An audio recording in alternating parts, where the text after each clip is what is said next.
Hi అండి అందరికీ. ఇదిగోండి రాజ్మా అనమాట. మన సైడ్ ఉండే రాజ్మా ఎలా ఉంటుందంటే దొద్దుగా పొడవుగా కలర్ కూడా థిక్ గచ్చకాయ కలర్లో ఉంటుంది. ఇది వచ్చేసి జమ్మూలో రాజ్మా అనమాట. దీన్ని దేశవాళీ రాజ్మా అంటారు.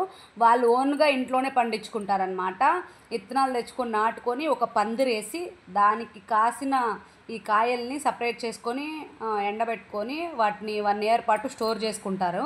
ఆ దేశవాళీ రాజ్మాతో కర్రీ చేసుకుంటే సూపర్ ఉంటుంది. నేను ఆ దేశవాళీ రాజ్మా మా ఫ్రెండ్ జమ్మూ నుంచి నాకు పంపించింది అనమాట. దాంతో కర్రీ చేసి నా ఛానల్లో ఫుల్ వీడియో పోస్ట్ చేశాను. ఎవరికైనా కావాలితే చూసేయండి. ఈ ఈ రాజ్మా ఫస్ట్ నేను టేస్ట్ ఎక్కడ చూశాను అంటే, నేను జమ్మూ నుంచి కిస్తవాడ వెళ్ళే రోడ్డు ఫుల్ ఘాటి రోడ్డు ఉంటుంది. 8 అవర్స్ వెళ్ళాలి జర్నీ. ఆ 8 అవర్స్ జర్నీలో ఒక చోట దాబా ఉంటుంది. ఆ దాబాలో రాజ్మా చావల్ ఫేమస్ అనమాట. సూపర్ ఉంటుంది. ఆ టేస్ట్ నేను జన్మలో మర్చిపోలేను. అంత టేస్టీగా ఉంటుంది.